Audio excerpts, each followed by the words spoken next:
দেশের মার্কেটে হাজির হয়ে গেল Redmi Turbo 4 Pro। এই স্মার্টফোনটার ভিডিওর জন্য আপনারা এত বেশি রিকোয়েস্ট করছিলেন কারণ এটা একটা গরম জিনিস, হট ডিল। কোথায় হট ডিল সেটা তো দেখবোই আজকের ভিডিওতে। ইনিশিয়াল ইমপ্রেশন অবশ্যই Redmi Turbo 4 Pro বা বলতে পারেন Poco F7, সেম জিনিসই অনেক সময় নাম এদিক সেদিক হয়ে আসে, তাই তো। এই হচ্ছে স্মার্টফোনটি। দেখতে কিন্তু খারাপ না, বেশ ভালোই, বাট যথেষ্ট ভারী মনে হয়। ওজন ভাই কম না, 222 গ্রামের আশেপাশে, বেশ ভারী মনে হবে, বাল্কি মনে হবে, এমনকি ওয়েট ব্যালেন্সের দিক থেকেও মনে হবে এটা সুপার ব্যালেন্স না, বরং সামনের দিকটা বেশ কিছুটা ভারী। আমার কাছে যথেষ্ট ভারী মনে হচ্ছে। আমি নিজে তো আসলে এই যে S25 আলট্রা ইউজার, বাট তার চাইতেও বেশি ভারী লাগতেছে এই জিনিসটা। ওয়েট ব্যালেন্সের একটা ব্যাপার স্যাপার আছে তো, তাই না? এনিওয়ে, যারা টার্বো 4 প্রো সম্বন্ধে কিছুই জানেন না তাদের জন্য বলবো খুবই আকর্ষণীয় একটা জিনিস, stay tune. But Redmi Turbo 4 Pro বাংলাদেশে সবার আগে নিয়ে আসছে কিন্তু তাহাম টেক। তাদের কাছে পেয়ে যাবেন রাইট নাও। আপনারা চাইলে এটা সরাসরি পারচেস করতে পারবেন, আবার আপনি প্রি অর্ডারও করতে পারেন। প্রি অর্ডারের ক্ষেত্রে দাম কিছুটা কম পড়বে, ওইটা আপনার জন্য একটা আলাদা সুবিধা দেবে অবশ্যই। এবং রাইট নাও এইটার যে প্রাইসটা রয়েছে সেটা ভিডিও ডেসক্রিপশনে মেনশন করে দিচ্ছি। এবং যদি মুখে বলতে যাই 49,000 টাকার আশেপাশে 12/256 GB ভ্যারিয়েন্ট, তবে দাম কমবে এটুকু শিওর থাকতে পারেন ভাই। তাই বুদ্ধিমানের কাজ হলো কি জানেন, কয়েকদিন ওয়েট করে ফুল রিভিউটাও দেখে নেওয়া এবং দাম কমার অপেক্ষা করা। ভিডিও ডেসক্রিপশনে তাহাম টেকের যাবতীয় ইনফরমেশন মেনশন করা আছে। বক্স কন্টেন্ট, স্মার্টফোন, চার্জার রয়েছে, কেস রয়েছে, সিম ইজেক্টর টুল এবং কেবল। ফোনটার রিয়ার প্যানেলটা কিন্তু গ্লাস ব্যাক, যার উপরে বেশ ভালো রকমের এই স্মাচেস বসে, ফিঙ্গারপ্রিন্ট বসে। আপনি হাতে নিয়ে জাস্ট 5 মিনিট ব্যবহার করলেই দেখবেন যে হ্যাঁ, বেশ ভালো রকমেরই ফিঙ্গারপ্রিন্ট বসে যাচ্ছে এতে। ক্যামেরা দুইটাই আছে, দুইটাই কাজের। এর পাশে কিন্তু আমরা ফ্ল্যাশ লাইট দেখছি, এটা কি triple flash light maybe. Body ফ্রেমটা অ্যালয় দিয়ে তৈরি, অ্যালুমিনিয়াম বিল্ড হওয়াতে অবশ্যই ফোনটা হাতে নিয়ে খুব সলিড একটা ফিল পাওয়া যায়, প্রিমিয়াম একটা ফিল পাওয়া যায়। প্রয়োজনীয় পোর্শন বাটন প্রায় সব কিছু থাকলেও 3.5 মিলিমিটার হেডফোন জ্যাকটা কিন্তু এখানে নেই। ন্যানো সিম আপনি এখানে ব্যবহার করতে পারবেন, IP68 এর রেটিং রয়েছে ডিভাইসটাতে, তার মানে আপনি পানিতে হালকা পাতলা চুবাতে পারেন, সমস্যা নেই। সল্ট ওয়াটারে না নামাই উচিত এই ধরনের অ্যালয় বিল্ড ফোন নিয়ে। টার্বো 4 প্রোর অন্যতম আকর্ষণীয় জায়গা হতে পারে এর ডিসপ্লেটা, বিশেষ করে এর ভিউ। এটা আমার কাছে ভালো লেগেছে। এটার ভিউটা না দেখতে আইফোন টাইপ একটা ভাইব ক্রিয়েট করে, এমনকি আপনি অনরের বেশ কিছু ডিভাইসের সাথে মিল রাখতে দেখবেন। যেমন চিন বেজেল বেশ ন্যারো, একদম স্কোয়ার টাইপের একটা শেপ দেওয়া ট্রাই করছে, যার ফলে দেখতে ভালো লাগে। আর অন্যদিকে পাঁচল কাটোটা টপ সেন্টারে, যাও কিন্তু খুবই ছোট। চিন বেজেল সিমেট্রিক্যালি আপনি বলতে পারেন আর কি। এই ডিসপ্লেটা মূলত একটা অ্যামোলেড প্যানেল, যেখানে 120 হার্টজ হাই রিফ্রেশ রেট পাওয়া যাবে। আর এটার সাইজ 6.83 ইঞ্চ।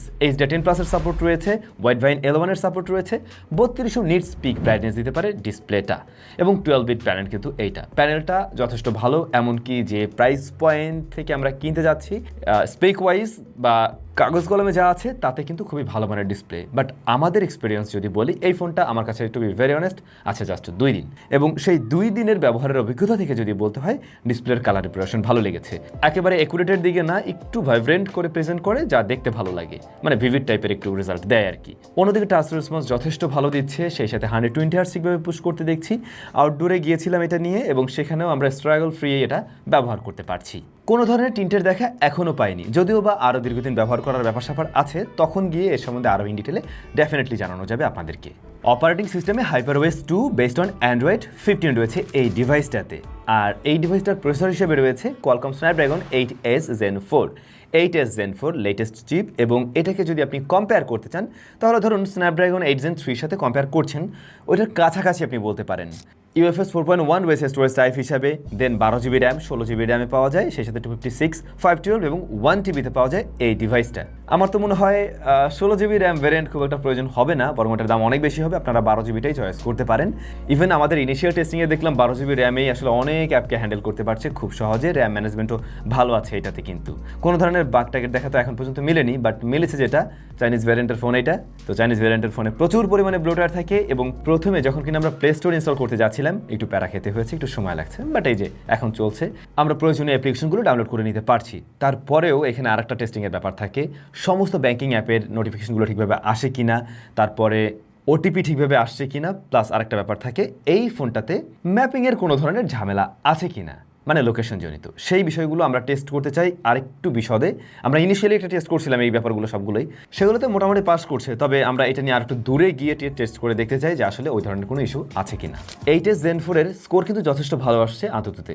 তো ওইভাবে আপনি কম্পেয়ার করতে গেলেও দেখবেন যে এটা বড় বড় প্রসেসরের সাথে হেড টু হেড পারফরমেন্স করছে। আর অন্যদিকে ডে টু ডে টাস্কে মোটামুটি ভালো রেজাল্টই দিচ্ছে। সেই সাথে আমরা গেমিং করারও ট্রাই করছিলাম, যেমন হাইয়েস্ট সেটিংসে আমরা গেনশন ইম্প্যাক্ট ট্রাই করি, যেখানে অ্যাভারেজে যদি আমি বলি মোটামুটি 40 মিনিটস গেম প্লের কথা, সেই ক্ষেত্রে এই ডিভাইসটা 59 FPS দিতে পারছিল, হিট জেনারেট করছিল 39 ডিগ্রি। তো এটা আমার কাছে খুবই ওয়েল ব্যালেন্সড মনে হয়েছে এবং আশা করছি এটা থেকে একটা ভালো গেমিং রেজাল্টও পাওয়া যাবে। সেই সাথে ব্যাটারি না খুব বেশি বার্ন করছিল না এই ফোনটা। সো ফার আমি এর পারফরমেন্স নিয়ে আশাবাদী। এখন যে দামে পাওয়া যাচ্ছে এই ডিভাইস, মানে 49,000 টাকা যদি বলে এই মুহূর্তে, আপনি প্রি অর্ডার করলে অনেকটা কমে কিনতে পারবেন, সেক্ষেত্রে গিয়ে ভালো ডিল। বাট এই দামে আপনি অবশ্যই আরও বাঘা বাঘা খেলোয়াড়ও পাবেন, যেগুলোতে অবশ্যই পারফরমেন্সে ডেফিনেটলি এর সাথে কম না, বরং আরও বেটার 8 Gen 3ও রয়েছে। ক্যামেরায় রিয়ারে 50 মেগাপিক্সেলের মেইন শুটার, সেই সাথে রয়েছে 8 মেগাপিক্সেলের আরও একটা আলট্রাওয়াইড শুটার, আর ফ্রন্ট ফেসিং ক্যামেরা 20 মেগাপিক্সেলের।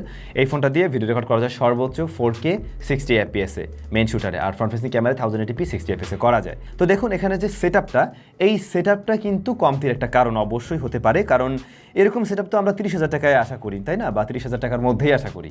বাট এখানে একটা টেলিফটো মিস করছি আমরা, যেটা অবশ্যই থাকা উচিত ছিল, অন্যথায় দাম কম হওয়া উচিত ছিল। এখন টেলিফটো নেই, তারপরেও আপনি হয়তো এখানে পোর্ট্রেটে আলাদা আলাদা ফোকাল লেন্সে ছবি তুলতে পারছেন ঠিকই, বাট টেলিফটোর মতো তো আর মজা পাচ্ছেন না, রাইট?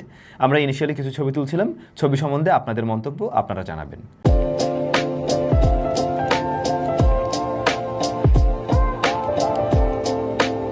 আছে স্টেরিও স্পিকার, সাউন্ড কোয়ালিটি যথেষ্ট ভালো, খুবই লাউড এবং বেশ বোল্ড টাইপের একটা সাউন্ড দিতে পারে, একটু ডিপ টাইপের মনে হয়, ভালো লেগেছে এর সাউন্ড কোয়ালিটি আমার কাছে। আমার ডিভাইস থেকে আমি ফুল ভলিউমে কোনো ডিস্টরশন পাইনি। ফিঙ্গারপ্রিন্ট সেন্সর আন্ডার ডিসপ্লে, পজিশনটা একটু নিচ দিকে তো লাগার কথা অনেকের কাছে, কারণ এটা আসলেই নিচ দিকে, আর একটু উপরে এগুলো দিতে পারে। ইদানিং সব ফোনেই দেখছি একটু নিচ দিকে দেওয়ার ট্রাই করছে, কেন দিচ্ছে জানি না।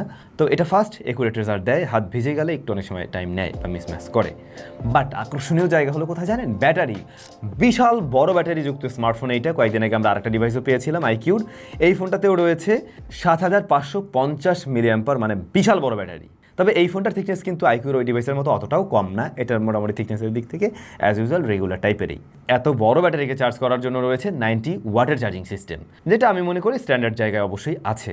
একেবারে 0 to 100% করে আমরা ওইভাবে ব্যবহার করে দেখিনি আসলে ব্যাটারি ব্যাকআপ কেমন, বাট আমার যা মনে হয় এই ফোন 2 দিন চালাতে পারবেন যদি মডারেট ইউজার হয়ে থাকেন।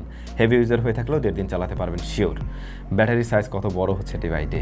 তো এইগুলো মিলেই ছিল Redmi turbo 4 pro. Redmi turbo 4 pro একটা গুছানো প্যাকেজ বলা যেতে পারে যদি দাম কমে। দাম এখন যা আছে তাতে আপনি কয়েকটা জায়গা বের করতে পারবেন যেখানে গিয়ে আপনার মনে হবে এখানে ডেফিনেটলি আমাকে কমতি দেওয়া হচ্ছে, বিশেষ করে এই যে ক্যামেরা সেটআপে এসে। এর বাইরে অন্য জায়গাগুলো আমি মোটামুটি মনে করি ঠিকঠাকই আছে। এখানে ওই যে অনেকে কম্পেয়ার করতে পারেন 8 Gen 3 আর স্ন্যাপড্রাগন 8S Gen 4, এর মাঝে একটা হিউজ তফাৎ। আসলে অতটাও তফাৎ আপনি পাবেন না। সো এইটা নিয়ে মনে হয় না খুব একটা বোদার্ড হতে হবে। যখন কিনা দাম কমে যাবে তখন আমার মনে হয় বেশ ব্যালেন্স একটা প্যাকেজ হতে পারে, জাস্ট ওই টেলিফটোতে একটু কম্প্রোমাইজ করে নিলেই হবে আর কি। That's it.